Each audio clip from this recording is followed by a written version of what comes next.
Primeramente, agradecer por darme la oportunidad de brindar, digamos, esta pequeña charla. El día de hoy voy a exponer un poco sobre cómo se debe trabajar de acuerdo a alineamientos, estándares y recomendaciones la construcción de microservicios usando Serverless dentro de AWS.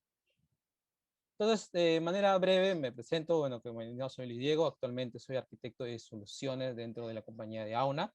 Tengo dos certificaciones de Amazon, principalmente la de Architect y la de Developer. Estoy en unos días, pienso certificarme para la parte de SysOps, por la parte de administración, y bueno, otras certificaciones que tengo también dentro de mi proyección en este año. Bueno, igualmente, como todo profesional, ya tengo más de 11 años trabajando desde desarrollador y como 5 ya como arquitecto, especialmente con la nube de Amazon, con Google y con Azure, en algunas cosas que también he ido a trabajar. Entonces, ya antes de comenzar, creo que ya todos sabemos aquí qué es serverless. Creo que ya es una tendencia al momento de construir soluciones digitales. Sabemos que claramente serverless es una solución para poder, digamos, utilizar todo esto sin necesidad de tener un servidor específicamente.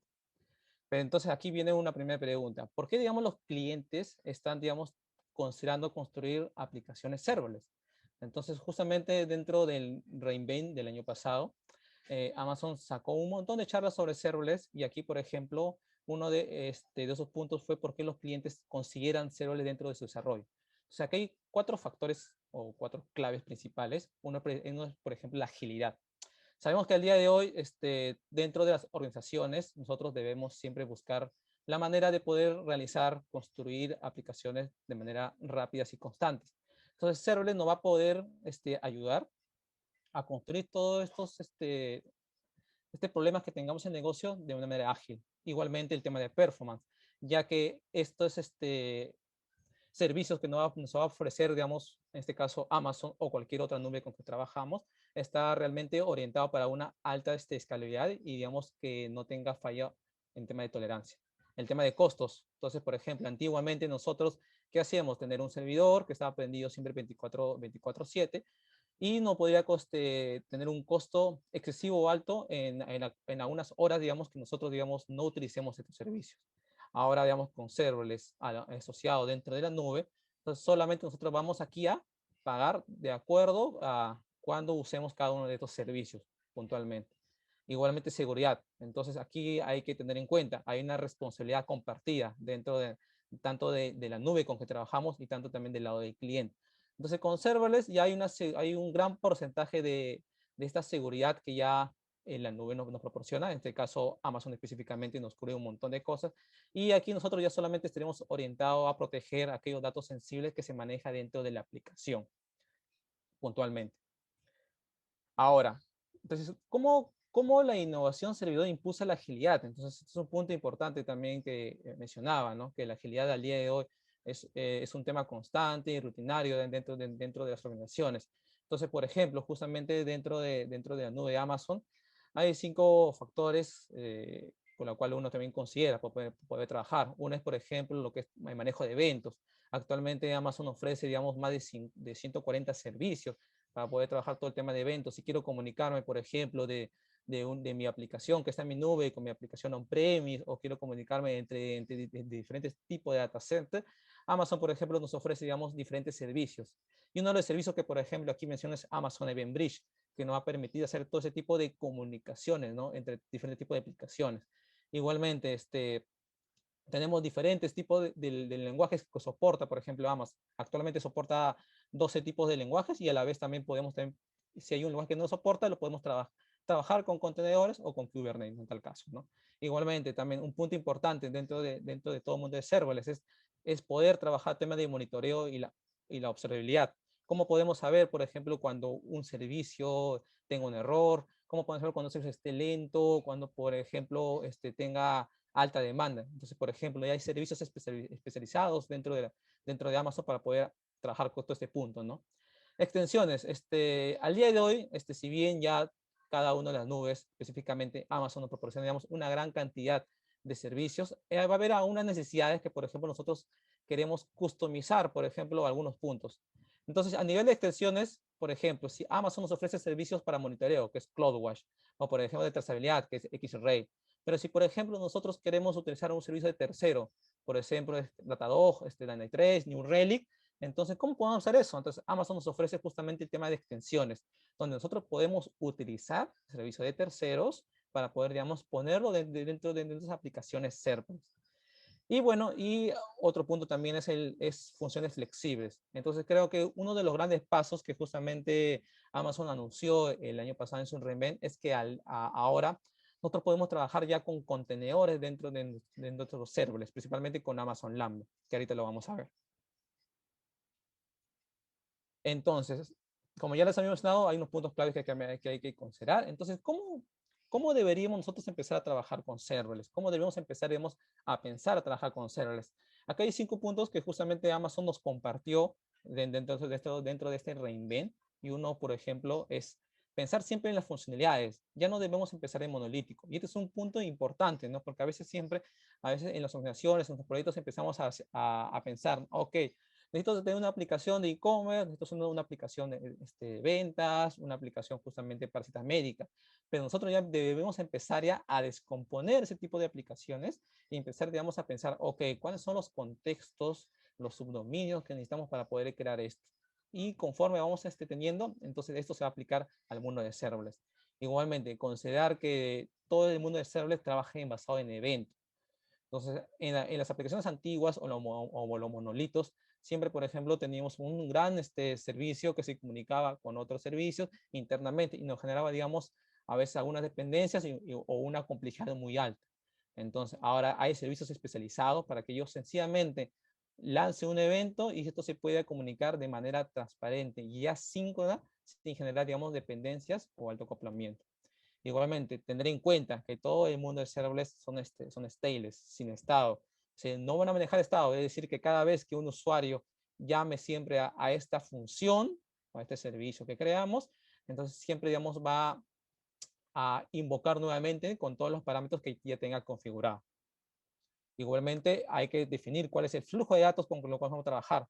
Entonces, por ejemplo, si yo sé que voy a hacer, por ejemplo, un servicio de pago, este servicio de pago tiene que enviar un correo, tiene, por ejemplo, que registrar con SAP, que, por ejemplo, actualmente las compañías usan bastante SAP por el tema de facturación, o, por ejemplo, cuando tengo que enviar por un tema de antifraude. Entonces, por ejemplo, hay que pensar cuál es el flujo y dependiendo del flujo podemos tomar la decisión correcta para poder trabajar con el servicio que nos va a proveer, digamos, cada proveedor de la nube.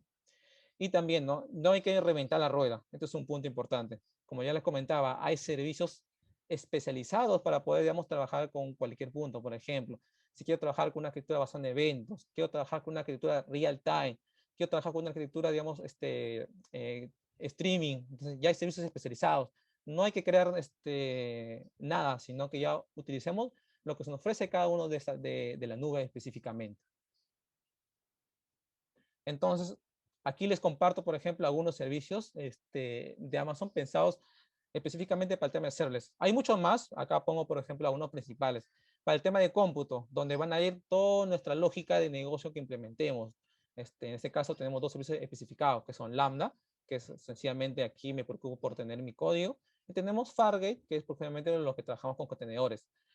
Al día de hoy, como ya les comentaba, ya Lambda soporta el tema de contenedores. Es decir, si yo tengo una aplicación legacy, por ejemplo, que está en .NET, en Ruby, otro lenguaje que yo pueda trabajar, Golang, Rust, etcétera, sencillamente, y eso está en un contenedor dentro de mi data center, sencillamente ahora con ese contenedor, esa imagen que yo tengo, sencillamente lo puedo subir en un Fargate, que es un 24/7, pero igual sigue siendo un serverless, porque lo administra Amazon, o sencillamente lo puedo usar por un Lambda, que ya soporta contenedores. Y esto es igualmente es un pago por uso, ¿no?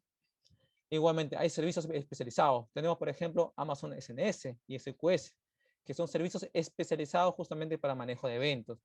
En Q, ¿no? Por ejemplo, si manejamos igualmente el tema de on-premise, que también ofrece. Ahora, AppSync es un servicio especializado justamente para el manejo de todo, de GraphQL, también si lo quiero tener en cuenta, ¿no? Y está en Function, que es para manejar un tema de coreografía, que lo vamos a ver más adelante. El Event Bridge, que ya les había mencionado, para hacer un Event Bus, para que todos los eventos se encuentren centralizados y poder tener un mejor control, digamos, de los eventos que vamos a tener en nuestros servicios. Y el API Gateway, que sencillamente ya es el manejador, el centralizador que va a dar la cara a las aplicaciones finales, ¿no? Sea una aplicación web, sea una aplicación mobile, etcétera. Y los data store tenemos principalmente en lo que es S3, que es el bucket donde podemos almacenar aquellos recursos estáticos, por ejemplo, documentos, imágenes, PDFs, etcétera. DynamoDB para trabajar con NoSQL específicamente. Y Aurora, por ejemplo, para lo que trabajamos al día de hoy con MySQL, con, por ejemplo, con Postgres, etcétera, ¿no? Algunos lenguajes. Entonces, una vez ya explicado un poquito ya cómo deberíamos trabajar serverless, entonces ya aquí retomo el punto, digamos, de la sesión, ¿no? Que es, ok, ¿cómo yo debería trabajar, digamos, microservicios en serverless? Entonces, tenemos diferentes maneras, diferentes formas. Por ejemplo, de acuerdo a mi experiencia, lo he dividido en 4 niveles, donde yo ya puedo utilizar serverless y en un nivel específico yo ya podría considerar, digamos, que estoy utilizando microservicios usando serverless en Amazon específicamente. Entonces, por ejemplo, para mí esto sería el nivel número 1. Entonces, ¿qué sería el nivel número 1? Entonces, por ejemplo, como ya les había comentado, tengo una aplicación, el Legacy, que está en un servidor Windows, en un servidor Linux, entonces, y está igualmente containerizado. Sencillamente lo que puedo hacer aquí es, como nivel 1, sin generar, digamos, ninguna complejidad y hacer, digamos, cambios mínimos, sencillamente utilizo estos servicios que me ofrece Amazon, que es el Amazon API Gateway, la AWS Fargate, donde pueda containerizar mi aplicación. Y si trabajo, por ejemplo, con una base de datos, digamos, relacional, se llama MySQL, Postgres, puedo trabajar con un tema de Aurora. Entonces, en este nivel número 1, yo estoy trabajando netamente con serverless, pero esto no es todavía un microservicio. Entonces, ¿cuáles son las consideraciones que tener en cuenta? Aquí, por ejemplo, como nivel 1, esencialmente puede ser un Lambda, puede ser un Fargate que contiene toda la lógica de negocio. No va a servir de repente como primer paso para poder migrar, digamos, a la nube. Ahora, en este punto, igual acá es como que se conoce como que es recoger y cambiar. Es decir, vamos a recoger todo lo que tenemos en nuestro data center y sencillamente lo vamos a mover, digamos, dentro de serverless de Amazon. Igualmente, ahora, como les había comentado, esto en nivel 1 se le conoce como serverless monolito o un monolítico en serverless. Entonces, sencillamente lo que he hecho es tratar de pasar en serverless, pero sigue siendo, digamos, un monolítico. Entonces, en varios contextos, por ejemplo, de Amazon, siempre lo van a conocer como Lambda Lead. Cuando escuchen Lambda Lead, entonces reconocer que esto es un serverless monolítico.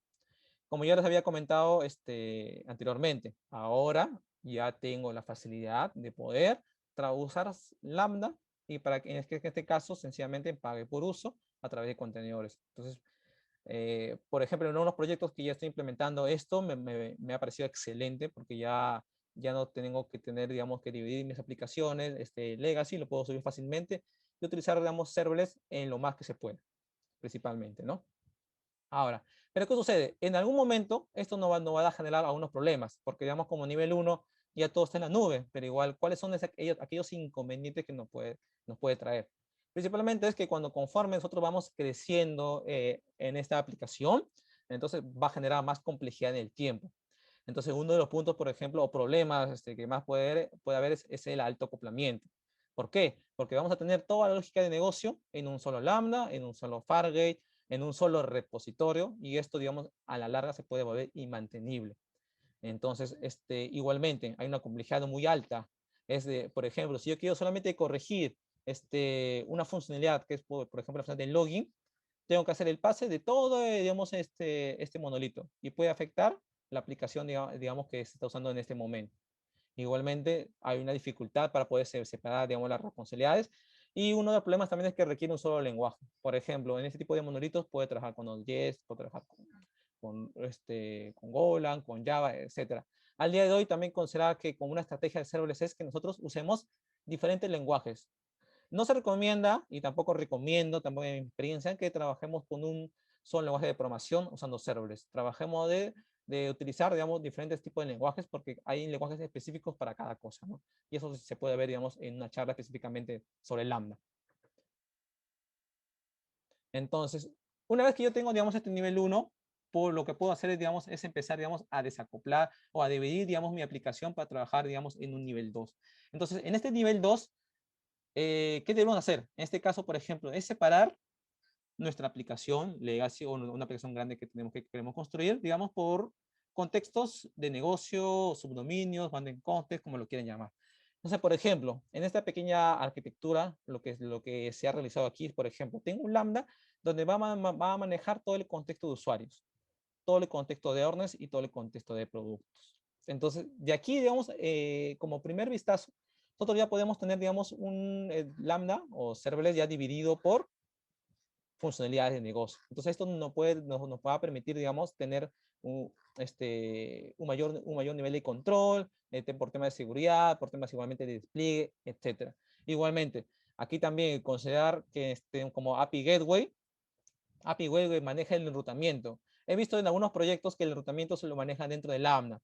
Yo no lo recomiendo. ¿Por qué? Porque agregamos complejidad dentro, digamos, del Lambda y considerar que siempre el Lambda nos cobra principalmente por el uso, por el tiempo y la memoria. Entonces, si le agregamos esta complejidad dentro del Lambda, hay un costo adicional, que puede ser mínimo, pero si sumamos esto, digamos, por la cantidad de usuarios, lo sumamos por el mes y por el año, pues nos podemos estar dando, digamos, un costo medio alto, ¿no? Eso también considerar.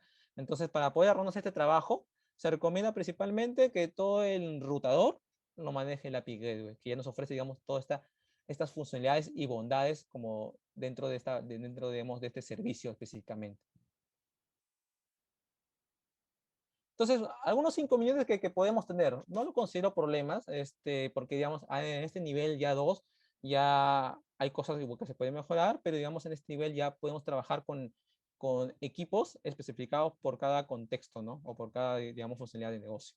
Entonces, por ejemplo, como ya les había comentado, ¿no? Tenemos un Lambda que maneja diferentes tipos de input y output. ¿A qué me refiero con esto? Entonces, me refiero, por ejemplo, si tengo acá el Lambda que maneja los usuarios. Entonces, aquí voy a tener diferentes tipos de entradas, por ejemplo, para el tema de registro, para el tema de actualizaciones, para el tema de búsquedas. Va a haber, por ejemplo, en algún momento que voy a tener que ingresar 10 parámetros, otros 15, etcétera. Entonces, al momento que nosotros hagamos los testing, que ahí tenemos, por ejemplo, los unit test, los integration test o los end-to-end test, nos va a generar complejidad al momento de hacerlo. Es una complejidad, digamos, ligera, no se considera alta. Entonces, ahí ya depende, digamos, ya de la necesidad o de conforme ya el equipo, digamos, establezca ahí las políticas o las normas de trabajo, ¿no?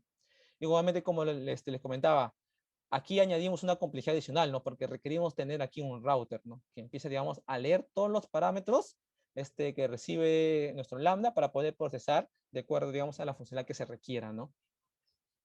Igualmente, eso también nos puede considerar también un costo adicional. Pero una de las bondades, como ya les indicaba, es que vamos a tener equipos especializados por cada uno de estos lambdas, para el tema de usuarios, para el tema de órdenes, etcétera, ¿no? Dependiendo igualmente el problema que queremos, digamos, abordar, ¿no? Ya algunos beneficios, igualmente, que ya se había mencionado, ¿no? Entonces vamos a tener, digamos, lambdas específicos por funcionalidades a controlar. Vamos a tener equipos especializados específicamente por un contexto de negocio, subdominio, Bandencock, como lo quieren llamar. Igualmente, vamos a hacer despliegues más rápidos. ¿Por qué?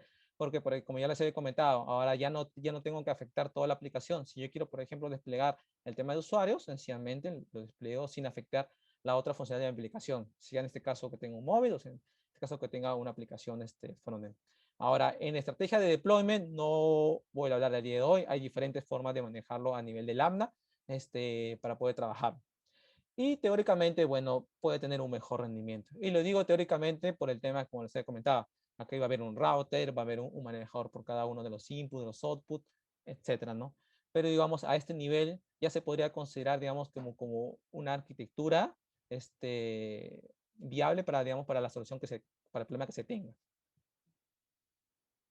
Ahora, como nivel 3, como ya les había comentado, ya dentro de las recomendaciones de Amazon que justamente nos indica dentro de su documentación, es que si nosotros ya queremos trabajar específicamente ya con microservicios, para considerarlo como microservicio como serverless, lo que nos recomienda aquí Amazon y que es una buena práctica considerar aquí es que nosotros tengamos nuestra aplicación, sencillamente tener un lambda por cada uno de los métodos que vamos a trabajar. Por ejemplo, acá tengo el microservicio de usuarios. Entonces, en vez de tener un solo lambda específico, lo que voy a hacer aquí es dividir, digamos, por cada uno de los métodos con que voy a trabajar. Por ejemplo, este método que es lista de usuarios, por ejemplo, aquí es búsqueda de usuarios. y lo que es, por ejemplo, aquí registro de usuarios. Entonces, a este nivel 3, lo cual yo lo defino y lo recomiendo, es que nosotros ya vamos a empezar aquí a trabajar ya netamente con el concepto de microservicios, específicamente, ¿no? Ahora, en algunos casos, por ejemplo, puede haber, si bien serverless como Aurora puede tener un costo muy elevado, porque a veces puede suceder que puede ser un costo que, digamos, que la empresa o la organización no puede, digamos, pagar por tener razones, suele pasar. Entonces, otra forma de trabajar sería trabajar, digamos, con un RS. RS ya es un servicio de Amazon que no es serverless porque no tiene un escalamiento por uso, pero en este caso, por ejemplo, si yo quiero trabajar con un RS y aliviarme costos, o por ejemplo, quiero trabajar con otros tipo de base de datos, por ejemplo, acá hablo sobre Oracle, SQL Server, que Aurora, por ejemplo, no lo maneja, porque Aurora maneja sencillamente MySQL y Postgres al día de hoy, quizás más adelante maneje otro tipo de base de datos, pero por ejemplo, si quiero trabajar con ese tipo de datos tradicionales, puedo utilizar una RS. ¿Pero qué se recomienda? Se recomienda, por ejemplo, en este caso es que si yo tengo, por ejemplo, algunos lambda que son solamente de lectura, separarlo esto, digamos, por algunos tipos de RS réplicas. Entonces, por ejemplo, acá tengo, por ejemplo, mi RS réplica, que es solamente de solo lectura. Aquí va a ir mi servicio principal para lo que es, por ejemplo, exportación. Por ejemplo, si quiero tener mis servicios de solo escritura y también lectura, por ejemplo, para el tema del listado de usuarios, para el tema, por ejemplo, de hacer siempre un registro, sencillamente utilizo la base de datos principal, ¿no? Entonces, ¿cuándo utilizar una base de datos tipo réplica? Por ejemplo, cuando yo tengo aplicaciones que tienen que empezar, digamos, a leer un montón de información. Por ejemplo, este servicio que le he puesto a exportar. Por ejemplo, que aquí quiero exportar, por ejemplo, todo el estado de usuarios que tengan órdenes en todo este año o el año pasado. Entonces, como es un gran volumen de información que quiero consultar y no quiero afectar la base de datos principal, genero aquí una réplica y esta réplica de son lectura me va a permitir, digamos, tener la información mucho más rápido. Ahora, también lo podemos considerar, por ejemplo, para aquellas herramientas de BI, por ejemplo, Power BI, WUI, por ejemplo, que quiere acceder a esta información para no afectar el performance. Y aquí, por ejemplo, nosotros ya nos aliviamos del trabajo de la replicación. Como ya os había comentado anteriormente, hay un tema de reposición compartida. Entonces, en la reposición compartida, entonces justamente nosotros podemos configurar, crear este tipo de réplica y Amazon sencillamente por nosotros, por conforme digamos a qué se va actualizando la información, lo va aquí a replicar en la otra base de datos. Entonces, y te digo, puedo tener N tipo de base de tipo de réplica, ¿no? Ahora, en la estrategia de réplica, también otro tema de conversión, porque hay réplicas por multiregiones, hay réplicas también por zona de disponibilidad, igualmente réplicas síncronas, asíncronas, etcétera, y por diferentes tipos de base de datos. Entonces, aquí solamente es un ejemplo porque lo puede considerar. Ahora, por ejemplo, ya, esto es otro tipo de nivel 3. Este nivel 3, por ejemplo, es que si yo no quiero, por ejemplo, migrar de una aplicación legacy y quiero construir una solución totalmente nueva, entonces lo que se recomienda aquí es tratar de utilizar, digamos, ya todos los servicios de alta disponibilidad, que son, por ejemplo, unidad los Lambda, usar DynamoDB, que es un NoSQL, que nos va a permitir, digamos, tratar de hacer una escalabilidad mayor dependiendo de la cantidad de usuarios que tengamos y también ya nos aliviamos de poder tener réplicas, porque esto ya lo maneja digamos, naturalmente, ¿no? Como servicio que nos ofrece Amazon. Igualmente, el mismo esquema trabaja. Entonces, hasta este nivel, ya nosotros trabajamos con microservicios, está todo muy bien, pero conforme nosotros vamos incrementando nuevas funcionalidades, se van a agregar nuevas complejidades. Entonces, antes de entrar a ese detalle, igualmente, algunos inconvenientes que se puede tener, y ahí ya es un tema ahí de decisiones. Yo sí lo recomiendo, pero a veces sí, pues a nivel de la administración de la nube, para aquellos, por ejemplo, que son SREs o el equipo de DevOps, etcétera, pueden tener algunos problemas al tratar, digamos, de agrupar todos estos lambdas. Entonces, se espera que a futuro, haya una forma de agrupar los lambdas dentro de Amazon. Al día de hoy no lo hay. Sencillamente lo puedes hacer a través de búsquedas o a través de tags. Entonces, ¿cuáles serían unos convenientes? Es que, por ejemplo, puede tener muchas funciones a manejar. Entonces, si yo tuviera, por ejemplo, no sé, 10 o 20 microservicios y eso lo multiplico por la cantidad de elementos que voy a trabajar, podría tener inclusive hasta 1000 o un poco más, ¿no? Yo he trabajado con proyectos, por ejemplo, que he tenido ya 1000 funciones, hasta 2000, por ejemplo, en el proyecto que trabajo actualmente, ¿no? Ahora, el perform podría ser, digamos, un poco lento. Entonces, justamente hay un tema que también quiero mencionar, que es el call start. ¿A qué se refiere esto? Que, por ejemplo, como yo les había mencionado, este lambda se cobra por uso. Pero si, por ejemplo, este lambda no lo estoy usando en este momento, entonces, ¿qué va a suceder? Que cuando un usuario llame a este lambda va a tomar un tiempo adicional, que puede ser milisegundos o segundos inclusive, porque tiene que levantar el lambda, tiene que levantar los parámetros de configuración, tiene que empezar a correr el código y ponerlo en memoria para que recién pueda responder el usuario. Entonces, a ese proceso se le conoce como call start, que es hay un tiempo en frío que va a demorar para levantar el lambda, dependiendo igualmente la cantidad de código que tengamos, la complejidad al momento de iniciar este lambda podría tener un tiempo adicional. Hay estrategias también para poder manejar esto, como que es la concurrencia reservada, trabajar, por ejemplo, con balanceadores específicos para poder evitar este problema, pero eso ya sería más un tema de charlas específicamente sobre lambdas puntualmente. Ahora, el deployment podría ser, digamos, considerado lento en algunos momentos, porque en este caso, por ejemplo, a diferencia del nivel 2, donde yo tenía un lambda, donde tenía todo mis métodos, o sea, aquí, por ejemplo, si yo tengo un microservicio que tenga, por ejemplo, 100 lambdas, o 100 métodos que pueda trabajar, tendría que desplegar cada uno de estos 100 métodos. Entonces, podría tener un deployment bastante lento. Pero, digamos, a nivel de recomendaciones, como les comentaba, nos permite tener, digamos, un mejor control, ¿no? A nivel igualmente de los costos. Bueno, ya que lo que los beneficios también ya les había mencionado, en este caso cada función es independiente, entonces en este caso puntual, como yo le mencionaba, ¿no? Por ejemplo, si acá tengo que hacer un registro de usuario, actualización, entonces sencillamente aquí voy a tener el código específicamente para registrar, para actualizar y para listar, y que ya no convivan. Esto también nos va a ayudar para que el call start, digamos, sea menor, ¿no? Dependiendo igualmente de la cantidad de código que tengamos. Igualmente, se reduce el tema de algunos bugs que puedan ocurrir. Porque, por ejemplo, si yo tengo mi microservicio de usuarios y por ahí, por alguna razón, falló el código de listar, esto podría afectar a todo el microservicio, digamos, directamente. Pero a nivel de funciones, si por ejemplo falla uno de los métodos, el método, digamos, habría que volver a hacer una nueva versión, pero los demás servicios, digamos, siguen funcionando sin ningún problema. Entonces es una la ventaja. Igualmente, estas funciones nos van a permitir escalar dependiendo de la demanda, dependiendo de la concurrencia que tengamos con nuestros usuarios. Y esto ya lo hace por nosotros, ¿no? Ahora, ya una vez tenido nivel 3, cómo lo podremos trabajar aquí? Bueno, sencillamente nosotros deberíamos agrupar todos estos microservicios, en este caso, para poder considerarlos. Por ejemplo, acá tengo 3 lambdas, puede ser acá el microservicio de usuarios. Tengo, por ejemplo, aquí 6 lambdas, el microservicio de órdenes. Entonces, cada uno de esos componentes se van a agrupar por grandes bloques y este grupo bloque va a ser, digamos, un microservicio. Entonces, en este caso, por ejemplo, ¿qué se puede recomendar? Por ejemplo, que estos 6 lambdas, por ejemplo, estén en un solo repositorio, para que el momento que se haga, digamos, el deployment pueda considerar todo este flujo de trabajo. Igualmente, si yo quiero comunicarme, por ejemplo, de aquí, de un servicio a otro servicio, sencillamente no olvidar trabajar basado en eventos. Entonces, eso es lo específico. Y igualmente, cualquier cambio, upgrade que tenga que hacer dentro de una función, no afecta, digamos, las más funciones dentro de mi microservicio. Entonces, en este nivel 3 ya estamos trabajando una arquitectura bastante escalable y altamente concurrente, ¿no?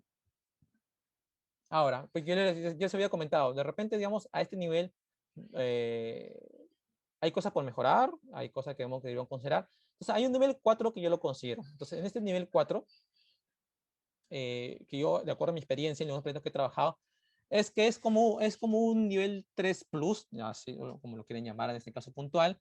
Y lo que debo hacer en este caso, ya esto está más asociado ya cuando tengo que hacer una solución nueva o cuando ya mi aplicación legacy ya lo pasé por los diferentes niveles y yo ya aquí sencillamente debería empezar, digamos, a trabajar con todo lo que es serverless de alta disponibilidad. Entonces, puntualmente aquí, yo tengo, por ejemplo, aquí mi lambda, que este lambda lo voy a trabajar con DynamoDB para que la lectura y la escritura sea bastante rápida, igualmente para el tema de la búsqueda. Y aquí, por ejemplo, para el tema de la creación, por ejemplo, que tengo un servicio de órdenes, microservicio, disculpen. Entonces, ¿qué sucede? Entonces, va a haber, por ejemplo, algunos endpoints específicamente, por ejemplo, cuando yo creo una orden, por ejemplo, cuando vamos de pasarela de pagos o tema de e-commerce, que este servicio crear tiene que hacer, digamos, diferentes pasos. Por ejemplo, uno de los pasos puede ser generar la orden, generar cuál es el código, el número, que voy a tener para mi orden. Pero a la vez tiene que hacer, enviar un correo y tiene que guardar, digamos, la orden dentro de la base de datos.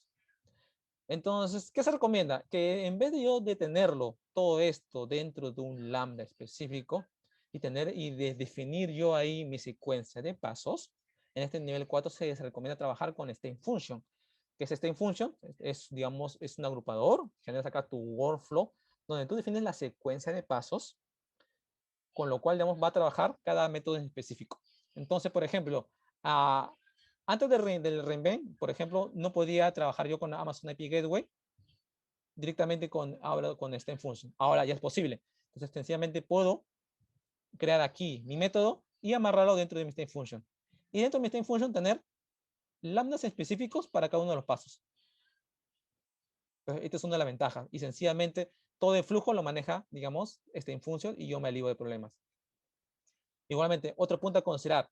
DynamoDB como base de datos es muy buena, es una muy buena base de datos tipo NoSQL, que nos permite alta escalabilidad, performance a nivel regional, etcétera. Pero ¿qué sucede? Como toda base de datos NoSQL, en algún momento se va a querer explotar esta información. Por ejemplo, para generar reportes, para generar BI, analítica, etcétera. Entonces, Amazon DB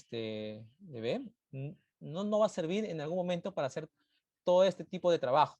Entonces, ¿qué se recomienda? Se recomienda que utilicemos DynamoDB Streaming, que es justamente una configuración que nos permite DynamoDB y nosotros poder hacer que al momento que hagamos un registro, actualización, eliminación, sencillamente a través de streaming podremos actualizar una base de datos relacional, que esto no va a servir más adelante, como les comentaba, para el tema de reportería. Inclusive podría considerar este tipo de base de datos serverless, que es Aurora, tipo MySQL y Postgre, como por ejemplo una base de datos tipo lectura, para que lo pueda consumir aplicaciones legacy, para que lo pueda consumir, por ejemplo, aplicaciones de reportería que les había comentado, ¿no? Principalmente. Ahora, algunas características de este nivel 4, principalmente, es que nos va a permitir hacer una reutilización, digamos, de aquellos módulos o códigos que tengamos. Recordar que, por ejemplo, a diferencia del nivel 3, donde yo tengo lambdas para cada uno de mis microservicios, va a haber algún momento que, por ejemplo, quiero crear un lambda para enviar un correo, quiero crear un lambda para enviar todo el tema de los errores a un servicio de tercero como Dynatrace, Datadog o New Relic. Entonces, todo ese código que se comparte, yo lo podía reutilizar en microservicios, por ejemplo, en este microservicio de órdenes, de usuarios, de OAuth, etc. Entonces, nosotros debemos empezar aquí a compartir cada uno de estos. Considerar, por ejemplo, que podemos hacer un merge entre cada uno de estos lambdas para poder trabajarlo. Y hay servicios especializados para poder utilizarlo. Como ya les había comentado anteriormente, tengo aquí, por ejemplo, State Function. State Function me va a permitir trabajar, por ejemplo, con algunos lambdas, por ejemplo, que quiero enviar correo, tal como vimos en el ejemplo anterior, ¿no? Igualmente, asumir, bueno, que en todo lado va a ocurrir fallos, entonces van a haber algunos tipos de patrones que nos va a ayudar, por ejemplo, a controlar esto, ¿no? Y un punto importante, dentro ya de este nivel 4, hay que considerar trabajar justamente con algunos contratos y versionamiento dentro de la arquitectura. Considerar que, por ejemplo, dentro de Lambda puedo versionarlo, puedo trabajar por ambientes con API Gateway. Esto nos va a dar una mayor flexibilidad al momento, por ejemplo, de hacer los deploys y tener un mejor control, digamos, sobre las arquitecturas y microservicios con que voy a trabajar. Ahora, hay uno de los patrones de microservicios bastante importantes, es el patrón Saga. Justamente el patrón Saga tenemos dos tipos, ¿no? Que es el tipo de orquestación y el coreografía, ¿no? Entonces, en este nivel 4, ya de mi serverless microservicio, ya hay que considerar trabajar con estos tipos, digamos, de patrones, que es el patrón de orquestación. Como les había comentado, si yo tengo que tener una lógica muy compleja y no quiero ponerlo en un solo lambda, sencillamente descompone el lambda en 5 o 7, dependiendo de la funcionalidad que tú tengas, y define un flujo de trabajo. ¿Con qué va a hacer esto? Sencillamente con este en función y él va a coordinar. Entonces, por ejemplo, aquí yo puedo manejar un tema de reintentos, un tema igualmente de espera, igualmente un tema de errores. Entonces, esto es un flujo bastante amigable que también nos puede ayudar al momento de detectar qué puede estar fallando, ¿no? Igualmente el tema de coreografía. como les había comentado, va a haber un momento que el servicio de órdenes quiere comunicarse con el servicio, no sé, de usuarios o el servicio, por ejemplo, de cliente. Entonces, yo no debería llamar, por ejemplo, aquí directamente al Lambda. No se recomienda, aunque sí es posible hacerlo. Entonces, para hacer esto debería tener un servicio que yo puedo crear o usar ya el servicio que Amazon nos ofrece, que es, por ejemplo, el Event Bus, que se va a encargar de yo enviar aquí el evento y este evento aquí lo va a detectar por unas reglas que yo puedo configurar y este va a enviar el mensaje al otro Lambda, ¿no? Y sencillamente manejo todo esto a través de un bus de eventos, todo centralizado y para evitarme cualquier tipo de complejidad. Ahora, ¿cómo se maneja el tema de repositorios? Como ya les había adelantado, entonces yo sencillamente debo empezar, digamos, a agrupar todos los lambda de mi microservicio dentro de un solo repo. Una de las prácticas, por ejemplo, es que cada uno de estos lambda sea una carpetita. Por ejemplo, acá tengo mi carpetita donde puedo tener acá mi código, sea JavaScript, mi código Java, etcétera. Y ahí puedo poner, por ejemplo, el código que puede ser, por ejemplo, la configuración de los parámetros, puede ser, por ejemplo, la infraestructura bajo códigos, si utilizo Terraform, si utilizo, por ejemplo, Pulumi, utilizo CRL Framework, inclusive el mismo CloudFormation con SAM, también lo puedes tener por cada una de estas carpetas, ¿no? Es la forma como se recomienda, ¿no? Y todo está agruparlo al final dentro de un solo repositorio. Y va a haber equipos especializados por cada uno de estos, ¿no? Y nos va a generar, digamos, una alta independencia y alta escalabilidad, como ya se me ha mencionado. Entonces, de manera resumida, esto, digamos, tiene mucho más detalle, información que podemos revisar, podemos explorar por cada uno de los niveles. Aquí sencillamente he tratado de yo explicar de manera resumida cómo podríamos aquí empezar a trabajar, ¿no? Entonces, por ejemplo, de manera resumida, ¿no? Yo, por ejemplo, tengo al día de hoy lambdas de forma monolítica. Recordad que esto se le conoce como lambda lead.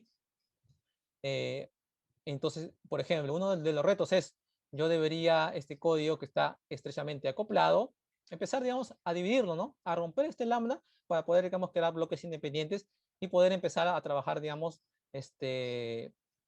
lambdas específicamente por cada uno de los métodos con que voy a trabajar.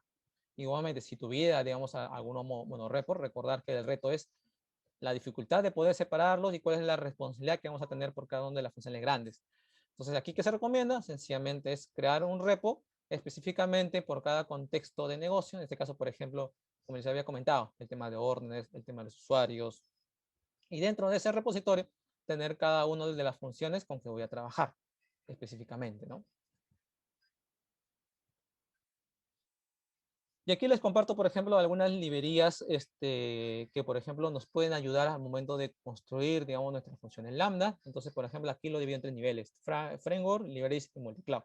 Por ejemplo, algunos frameworks específicos, hay muchos más, pero yo considero que estos son los tres principales que mayormente se trabaja a nivel de Amazon.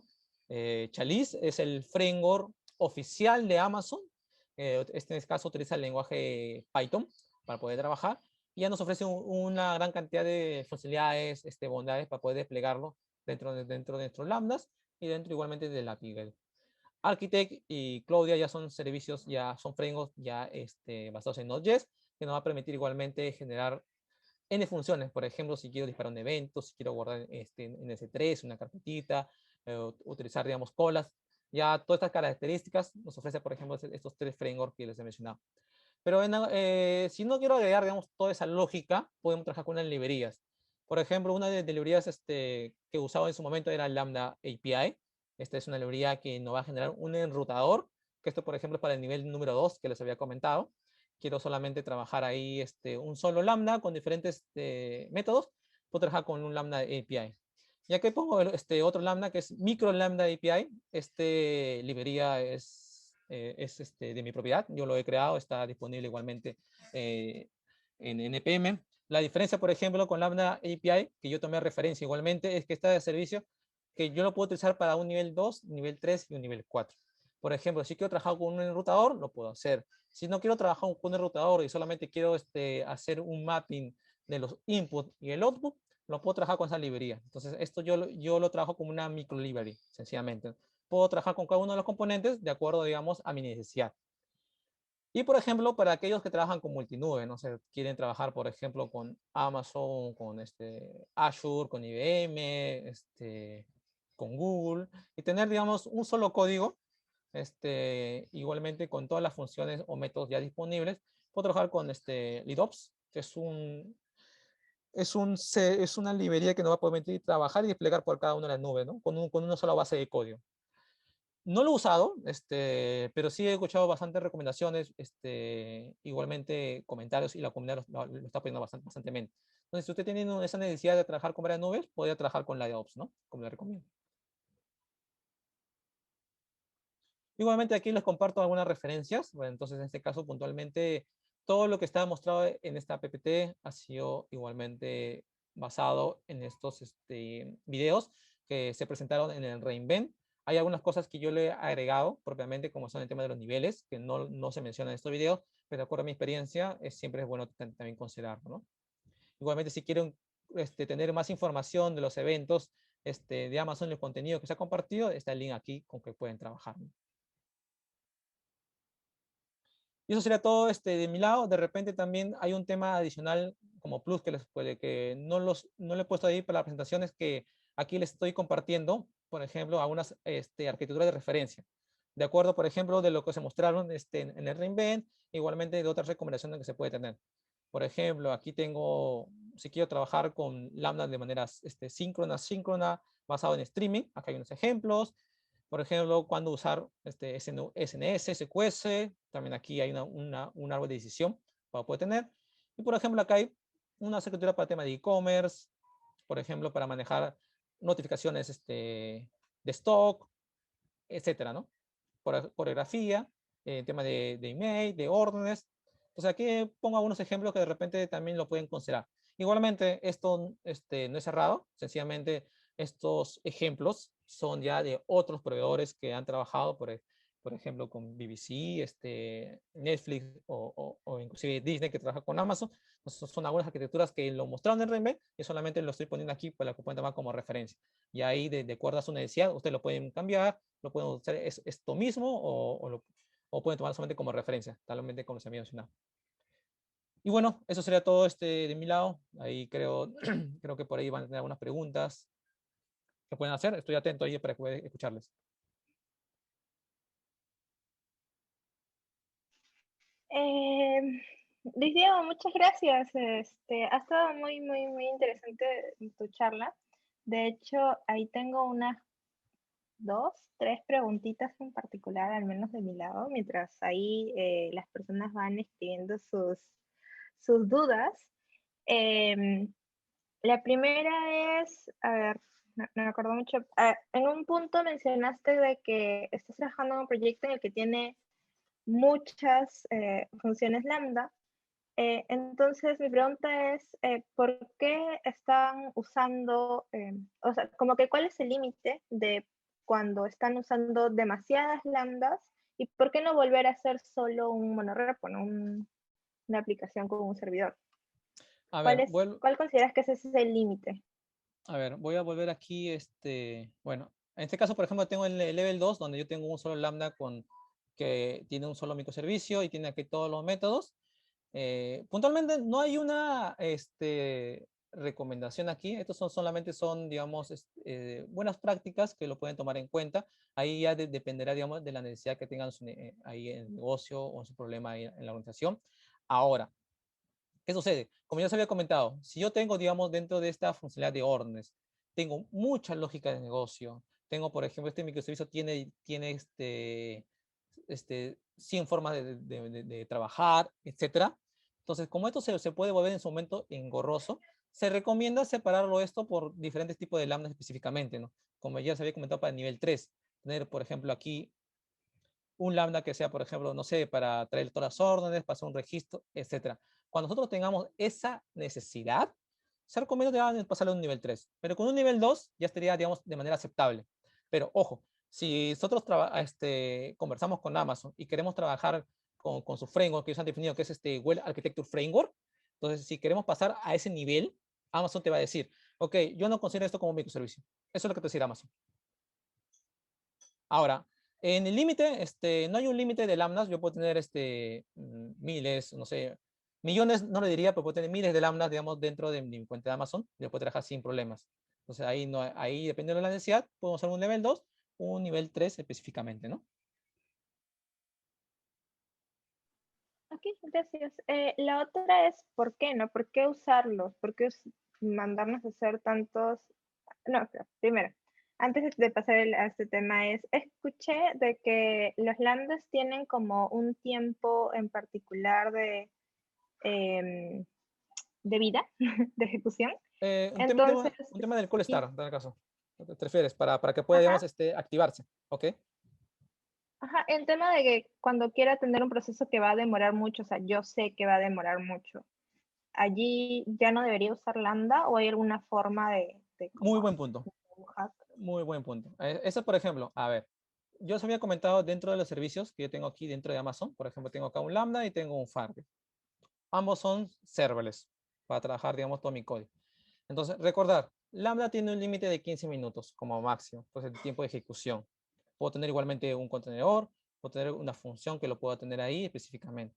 Si yo, por ejemplo, no sé, tengo que hacer, tengo una necesidad de que voy a procesar información, por ejemplo, de un repositorio, un bucket, o tratar de procesar millones de registros, y va a demorar más de 15 minutos, lo que se recomienda aquí es ya no usar un Lambda, sencillamente trabajar con un Fargate, que es un contenedor específicamente, ¿no? Y aquí yo ya no tengo límite de tiempo. Sencillamente, aquí puedo tener, no sé, trabajando 2 horas, 3 horas, etcétera. Ahí es un tema más de decisión de cuánto es el tiempo que se va a trabajar. Entonces, a nivel de microservicios, puntualmente como son lógicas puntuales, que es, no sé, registrar, eliminar, generar orden, específicamente para este tipo de procesos se puede usar un Lambda, pero por ejemplo, para procesos de transformación de información, dependiendo igualmente de la volumetría y el tiempo que se va a recurrir, puedo ser un Lambda, puedo ser un Fargate específicamente. Ahora, en el Fargate hay varias estrategias, ¿no? Por ejemplo, puedo tener un contenedor que siempre voy a trabajar, va a estar encendido, o puedo trabajar, digamos, con Spot Fargate, que es una de las funciones también que trae, ¿no? En este caso, solamente levanto mi Fargate por un determinado tiempo y luego se destruye. ¿Para qué? Para así evitarme, digamos, costos innecesarios, ¿no? Sí, y justo ahí hablando de costos, ahí viene mi segunda pregunta recién, ¿por qué usar tantos lambdas, no? En lugar de tener un servidor allí. O sea, yo imagino que es un tema de costos, quizás, porque al ser más pequeños y ejecutarse mucho más rápido, pues puede costar menos que tener ahí un servidor todo el tiempo. Pero no estoy muy segura si ese realmente sería como lo que te lleve a usar lambdas. En este caso, puntualmente con el tema de Lambdas, como ella es un servicio totalmente administrado por Amazon y tiene algunas características como, por ejemplo, que es el mantenimiento de las variables. Por ejemplo, tiene un tema de monitoreo y trazabilidad. Entonces, que, por ejemplo, de repente no lo puedes tener con otros servicios. Entonces, Lambda te puede ayudar bastante para este tipo de necesidades. Igualmente, recuerda que a diferencia de otros servicios como que Fargate, que es específicamente serverless, porque tengo otros servicios que no son serverless, como son el Elastic Beanstalk, tengo los EasyTools que también puedo levantar. Son servicios que sencillamente lo puedo tener prendido 24/7. Principalmente el Lambda considera que son para aquellas funciones que solamente lo voy a considerar de acuerdo al uso que va a tener. Entonces me puede también tener costos mucho más bajos. Entonces justamente hablando de Well Architecture, que es el framework que definió Amazon, uno de sus puntos justamente es el tema de performance y operación. Entonces, en este punto define, ¿no? Tratar a menos que dentro de su arquitectura utilizar, digamos, aquellos servicios que nos pueden ofrecer el menor costo posible. Entonces, creo que también dentro de las organizaciones, cuando también queremos también reducir costos, esta es una también de las bondades. Igualmente también tema de escalabilidad. Por ejemplo, en el tema de Fargate, hay que configurar un tema de auto-scaling, un tema de los state definition, etcétera, para que pueda escalar. A diferencia de Lambda, esto va a escalar, digamos, por sí solo, ¿no? A mayor cantidad de usuarios, va a escalar, entonces, etcétera. Igualmente, hay estrategias. Por ejemplo, ¿qué sucede si yo tengo, por ejemplo, sé que yo de 9 de la mañana a 3 de la tarde, tengo, por ejemplo, sé que tengo 1000 usuarios concurrentes? Entonces, si quiero, por ejemplo, evitarme el call start, que yo te había comentado, puedo usar lo que es concurrencia reservada.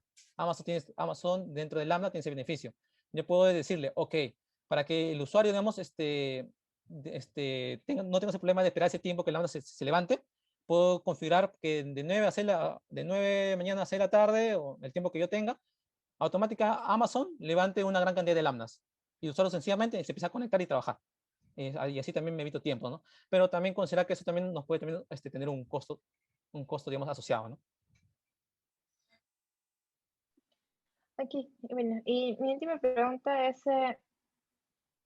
sé que, por ejemplo, un framework llamado Next.js te puede transformar tu aplicación en muchos lambdas, ¿no? O sea, tú lo tratas como si fuera una aplicación que va a estar montada en un servidor, pero puedes configurarlo para que como que te lo particione en múltiples lambdas. Eh, Y eso es tre- lo que realmente se hace deploy. No sé si es que hay si conoces algún otro framework, quizás en otros lenguajes que a puedan ver, hacer lo mismo. te refieres Nest.js, ¿no? Sí, Nest.js, ¿no? Ok. Next.js, sí, sí. ¿Next o Nest? Eh, Next, next, Next. de Next, siguiente. Next no es el framework de React para aplicaciones. Sí, pero también puedes hacer backend con Node. Sí, sí he visto que se puede hacer backend con Node. A ver, un framework asociado de esa manera, de los que había compartido, tengo por ejemplo aquí lo que es Chalice, Architect y Cloudya. O sea, estos tres de aquí, por ejemplo, te pueden ayudar, pero ya son framework, ¿no? Completos, ¿no? Tengo un montón de beneficios. Yo, por ejemplo, a nivel particular, si quiero trabajar naturalmente con Amazon, trabajaría más con Chalice, ¿no? Es su framework oficial de ellos. Por ejemplo, pero esto, por ejemplo, trabaja con lenguaje de Python. Esa es la única consideración, ¿no? Entonces, a nivel de lambda, por ejemplo, con Python ellos tienen algunos otro tipo de funcionalidades. Por ejemplo, algo que no se había comentado, Amazon tiene un código dentro de su GitHub, que está totalmente público, que es Lambda Power Tuning, que es una herramienta que nos puede inclusive decir qué necesitamos mejorar en nuestro Lambda y cuál es la configuración que debemos tener. Entonces, pero como es un código Python, sencillamente trabaja más con Chalice específicamente. Sé que en un futuro van a sacar también para otros lenguajes, que es Node.js. Actualmente lo tienen, por ejemplo, para Python y para Java. Entonces, Architect y Claudio, sencillamente es otro framework, pero considera, como ya les he comentado, en el caso de Lambda, tratemos de que el código, digamos, sea lo más pequeño posible, ¿no? Para no tener mucha dependencia. Porque, por ejemplo, si uso Architect o Claudia, te va a asumir otros librerías que de repente no se va a usar y puede demorar también levantar. Puede ser milisegundos, como les comentaba. De repente el usuario no lo puede anotar, pero si multiplicamos por la concurrencia, por el tiempo, hay un costo asociado, ¿no? Entonces yo recomendaría trabajar con librerías, por ejemplo, con Lambda API o con la librería que le mencioné, Micro Lambda API, ¿no? Ok, hay una pregunta más que dice, hemos hablado de Amazon, si es que podemos montar las mismas arquitecturas que nos has enseñado en GCP o en Huawei Cloud o Azure. ¿Por Eh, qué elegir una en lugar de otra? a ver, ya, solamente para considerarles aquí, si bien yo les he mostrado el ejemplo de Amazon, a nivel de recomendaciones, esto lo puedes trabajar con cualquier nube, ¿no? Entonces ahí ya dependerá, digamos, por ejemplo, cuál es la nube con que tiene mayor experiencia. Por ejemplo, a mi experiencia, yo considero estos cuatro niveles que deberían tener, ¿no? Por ejemplo, el nivel número uno puede tener un contenedor, o puede tener un Lambda específicamente. Si hablamos, por ejemplo, a nivel de Google y Azure, tenemos Azure Function, tenemos Google Function, pues lo podemos agrupar por su resource group, sus AKS o GKS, dependiendo de la nube que trabajo. Con Huawei no he trabajado, pero entendería que es similar. Entonces, el esquema es lo mismo. O sea, cada uno tiene sus propias funciones, ¿no? O sea, que aunque puedes trabajar aquí. Y su propio management de API, ¿no? Por ejemplo, Google es API, Azure tiene su Azure API, no recuerdo bien su nombre, pero también lo tiene, ¿no? Parecido. Entonces, son referencias. Lo único que tenías que cambiar aquí son solamente los componentes que he mencionado, ¿no? Solamente, digamos, serían los nombres que pueden cambiar. A nivel de arquitectura, debería ser muy similar, ¿no? Sí, sí, sí, entiendo. Listo. Bueno, ahí te están pidiendo el link a la presentación para que la compartas quizás por los comentarios, Sí, para que ahorita todos los asistentes los puedan ver. Sí. lo, Muchas gracias de nuevo, Luis Diego. Gracias por compartir. Nos has dejado un montón eh, de dudas también, de aprendizajes. Y, y nada, gracias por aceptar la invitación y por habernos acompañado el día de hoy. Ya, listo, igualmente. Igualmente, cualquier duda también que tengan, ahí está la presentación. E igualmente dejo ahí también mi contacto, ¿no? Por si acaso. Listo, chicos. Gracias a todos.